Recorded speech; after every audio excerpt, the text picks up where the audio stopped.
Assalamualaikum warahmatullahi wabarakatuh. Perkenalkan, nama saya Muhammad Sadik, peserta Latsar CPNS tahun 2021, Pemerintah Kabupaten Hulu Sungai Tengah, Angkatan 25, Kelompok 1.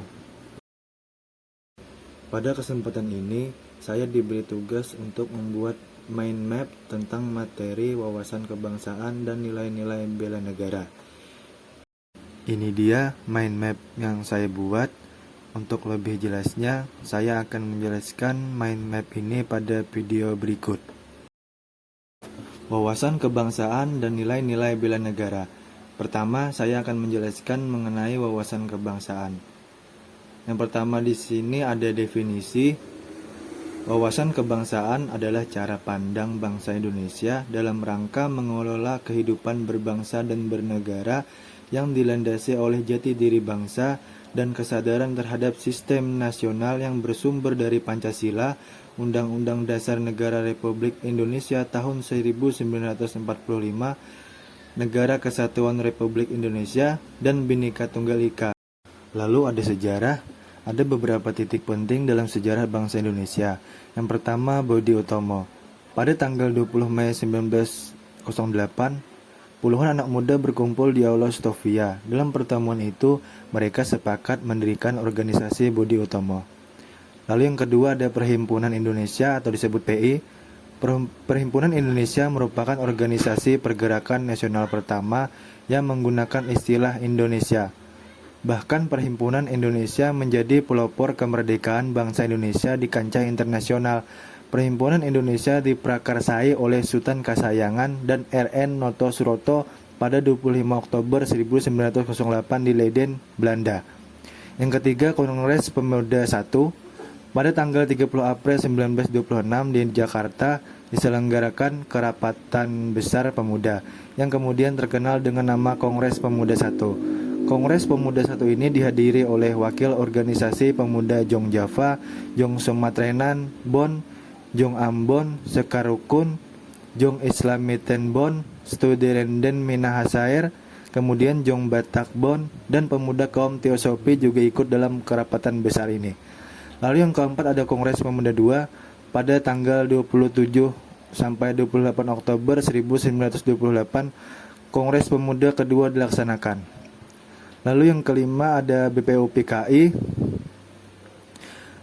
Pada 1 Maret 1945, dalam situasi kritis, Letnan Jenderal Kumakichi Harada, pimpinan pemerintah pendudukan Jepang di Jawa, mengumumkan pembentukan Badan Penyelidik Usaha-usaha Persiapan Kemerdekaan Indonesia atau disebut juga dengan BPUPKI. Lalu yang keenam ada PPKI atau Panitia Persiapan Kemerdekaan Indonesia. PPKI ini terbentuk pada 7 Agustus 1945. Lalu ada konsensus dasar.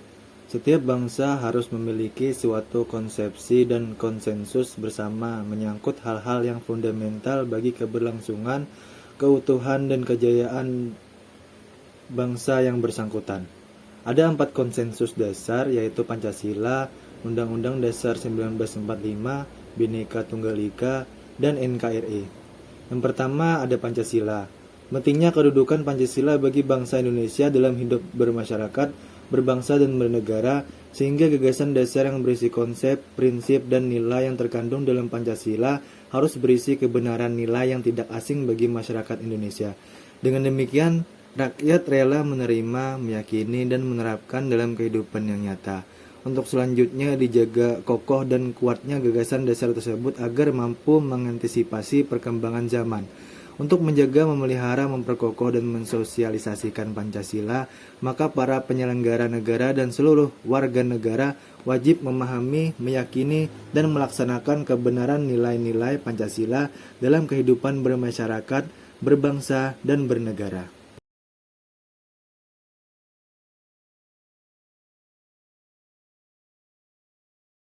Lalu yang kedua ada Undang-Undang Dasar 1945. Naskah Undang-Undang Dasar 1945 dirancang sejak 29 Mei sampai 16 Juli 1945 oleh Badan Penyelidik Usaha Persiapan Kemerdekaan Indonesia atau BPUPKI. Pada masa itu, Insinyur Soekarno menyampaikan gagasan dasar pembentukan negara yang beliau sebut Pancasila. Gagasan itu disampaikan di hadapan panitia BPUPKI pada sidang perdana mereka tanggal 28 Mei 1945 dan berlangsung hingga sampai 1 Juni 1945. Setelah dihasilkan sebuah rancangan undang-undang dasar, berkas rancangan tersebut selanjutnya diajukan ke Panitia Persiapan Kemerdekaan Indonesia atau PPKI dan diperiksa ulang. Dalam sidang pembahasan, terlontar beberapa usulan penyempurnaan. Akhirnya, setelah melalui perdebatan, maka dicapai persetujuan untuk diadakan beberapa perubahan dan tambahan atas rancangan Undang-Undang Dasar yang diajukan BPUPKI. Perubahan pertama pada kalimat mukadimah adalah rumusan kalimat yang diambil dari Piagam Jakarta, yang berbunyi dengan kewajiban menjalankan syariat Islam bagi pemeluk-pemeluknya dihilangkan. Gagasan itu berlanjut dengan dibentuknya Panitia 9 yang anggotanya diambil dari 38 anggota BPUPKI. Panitia 9 dibentuk pada tanggal 22 Juni 1945. Panitia 9 mempunyai tugas untuk merancang sebuah rumusan pembukaan yang disebut Piagam Jakarta.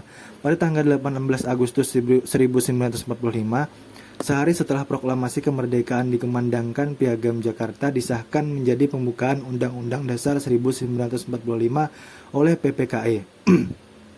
Dan kalimat mukadimah adalah rumusan kalimat yang diambil dari Piagam Jakarta, yang berbunyi dengan kewajiban. Lalu yang ketiga, Bhinneka Tunggal Ika. Sesuai makna semboyan Bhinneka Tunggal Ika yang dapat diuraikan Bina, Ika, Tunggal, Iya, berarti berbeda-beda tetapi pada hakikatnya satu. Sebab meskipun secara keseluruhannya memiliki perbedaan, tetapi pada hakikatnya satu bangsa dan negara Republik Indonesia.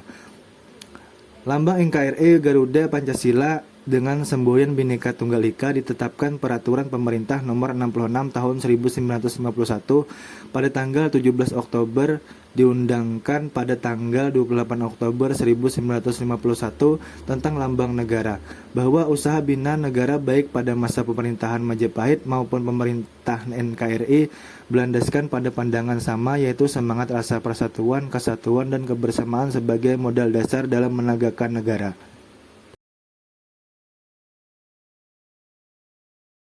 Terakhir, yang keempat, ada Negara Kesatuan Republik Indonesia atau NKRI. Keberadaan Negara Kesatuan Republik Indonesia tidak dapat dipisahkan dari peristiwa proklamasi kemerdekaan 17 Agustus 1945. Karena melalui peristiwa proklamasi tersebut, bangsa Indonesia berhasil mendirikan negara sekaligus menyatakan kepada dunia luar atau bangsa lain bahwa sejak saat itu telah ada negara baru, yaitu Negara Kesatuan Republik Indonesia. Tujuan Negara Kesatuan Republik Indonesia dalam sejarahnya dirumuskan dalam sidang periode 2 BPUPKI tanggal 10 sampai 16 Juli 1945 dan selanjutnya disahkan oleh PPKI pada tanggal 18 Agustus 1945. Adapun tujuan NKRI seperti tercantum dalam pembukaan Undang-Undang Dasar 1945 alinea 4 meliputi melindungi segenap bangsa dan seluruh tumpah darah Indonesia, memajukan kesejahteraan umum, mencerdaskan kehidupan bangsa, dan ikut melaksanakan ketertiban dunia berdasarkan kemerdekaan, perdamaian abadi, dan keadilan sosial. Untuk membedakan bangsa kita dengan bangsa lainnya, bangsa kita memiliki identitas yang terdiri dari bendera, bahasa, lambang negara, dan lagu kebangsaan. Yang pertama, bendera. Bendera Negara Kesatuan Republik Indonesia yang selanjutnya disebut bendera negara adalah Sang Merah Putih. Bendera negara Sang Merah Putih berbentuk 4 persegi panjang dengan ukuran lebar 2/3 dari panjang serta bagian atas berwarna merah dan bagian bawah berwarna putih yang kedua bagiannya berukuran sama. Bendera negara yang dikibarkan pada proklamasi kemerdekaan bangsa Indonesia tanggal 17 Agustus 1945 di Jalan Pegangsaan Timur nomor 56 Jakarta disebut bendera pusaka Sang Saka Merah Putih.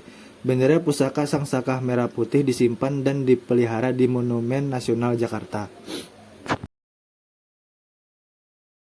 Yang kedua, bahasa. Bahasa Negara Kesatuan Republik Indonesia yang selanjutnya disebut Bahasa Indonesia adalah bahasa resmi nasional yang digunakan di seluruh wilayah Negara Kesatuan Republik Indonesia.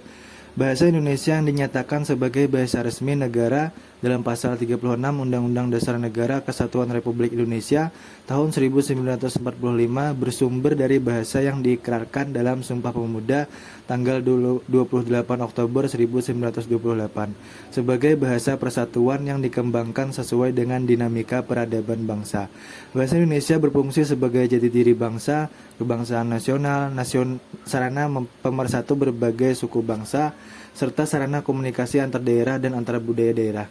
Bahasa Indonesia sebagai bahasa resmi negara berfungsi sebagai bahasa resmi kenegaraan, pengantar pendidikan, komunikasi tingkat nasional, pengembangan kebudayaan nasional, transaksi dan dokumentasi niaga, serta sarana pengembangan dan pemanfaatan ilmu pengetahuan, teknologi, seni, dan bahasa media massa.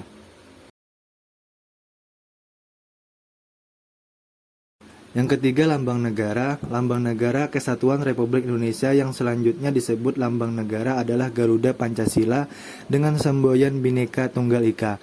Lambang negara Kesatuan Republik Indonesia berbentuk Garuda Pancasila yang kepalanya menoleh lurus ke sebelah kanan, perisai berupa jantung yang digantung dengan rantai pada leher Garuda, dan semboyan Bhinneka Tunggal Ika ditulis di atas pita yang dicengkram oleh Garuda. Garuda dengan perisai sebagaimana dimaksud dalam memiliki paruh, sayap, ekor, dan cakar yang mewujudkan lambang tenaga pembangunan. Garuda memiliki sayap yang masing-masing berbulu 17, ekor berbulu 8. Yang keempat ada lagu kebangsaan. Lagu kebangsaan Negara Kesatuan Republik Indonesia yang selanjutnya disebut lagu kebangsaan adalah Indonesia Raya yang digubah oleh Wage Rudolf Supratman. Selanjutnya mengenai nilai-nilai bela negara. Di sini ada definisi. Bela negara adalah tekad, sikap, dan perilaku serta tindakan warga negara baik secara perseorangan maupun kolektif dalam menjaga kedaulatan negara, keutuhan wilayah, dan keselamatan bangsa dan negara yang dijiwai oleh kecintaannya kepada negara Kesatuan Republik Indonesia yang berdasarkan Pancasila dan Undang-Undang Dasar Negara Republik Indonesia tahun 1945 dalam menjamin kelangsungan hidup bangsa Indonesia dan negara dari berbagai ancaman.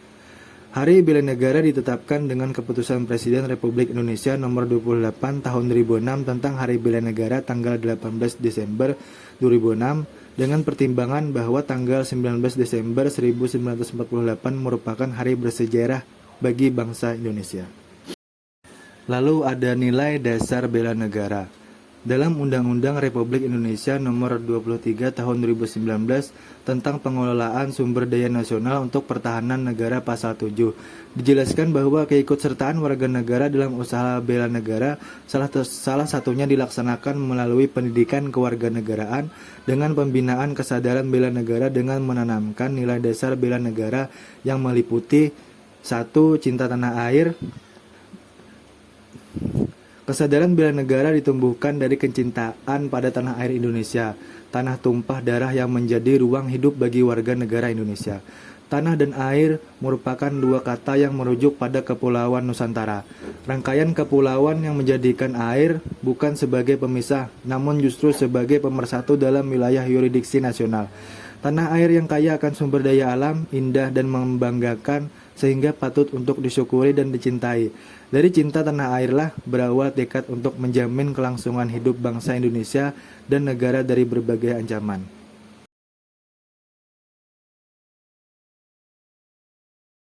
Yang kedua, sadar berbangsa dan bernegara. Kesadaran bela negara mulai dikembangkan dengan sadar sebagai bagian dari bangsa dan negara. Bangsa yang majemuk, bangsa yang mendapatkan kemerdekaannya bukan karena belas kasihan atau pengakuan dari bangsa-bangsa penjajah, namun direbut dengan segala pengorbanan seluruh rakyat, mulai dari pengorbanan harta hingga pengorbanan jiwa dan raga. Dari kecintaan pada tanah air, dikembangkan keinginan yang kuat untuk berbuat yang terbaik untuk negeri. Sadar menjadi bagian dari bangsa dan negara akan mendorong pada tekad, sikap, dan perilaku untuk menjadi warga negara yang baik, yang patuh dan taat pada hukum dan norma-norma yang berlaku. Kepentingan pribadi, kelompok, ataupun golongan harus diletakkan di bawah kepentingan bangsa dan negara. Yang ketiga, setia pada Pancasila sebagai ideologi negara. Hal penting pada pengembangan kesadaran bela negara berikutnya adalah kesetiaan pada Pancasila sebagai ideologi negara. Sebagai dasar negara yang mempersatukan bangsa yang majemuk dengan kebinekaannya, Pancasila telah terbukti mampu menjaga integrasi dan integritas bangsa. Sebagai ideologi, Pancasila telah menjadi landasan ideal dalam penyelenggaraan negara, yang berarti menjadikan dasar berpikir, dasar bersikap, dan dasar bertindak semua warga negara, terutama para penyelenggara negara. Memisahkan Pancasila dari kehidupan berbangsa dan bernegara akan menjadikan bangsa dan negara melemah dan mengarah pada kehancuran. Yang keempat, rela berkorban untuk bangsa dan negara. Berikutnya adalah kerelaan berkorban untuk bangsa dan negara, yang dikembangkan dengan aksi nyata, tanpa pamrih dan didasari pada keyakinan bahwa pengorbanan tersebut tidak akan sia-sia. Tanpa keinginan untuk berkorban pada bangsa dan negara dari seluruh warga negaranya, negeri ini akan mengalami stagnasi, tidak mampu bersaing dengan bangsa-bangsa dan negara-negara lainnya di dunia, atau bahkan mengalami kemunduran dikarenakan warga negaranya enggan berkontribusi demi bangsa dan negaranya. Lalu yang kelima ada kemampuan awal bela negara. Kesadaran bela negara perlu diaktualisasikan dengan aksi dan tindakan nyata berupa kemampuan awal bela negara.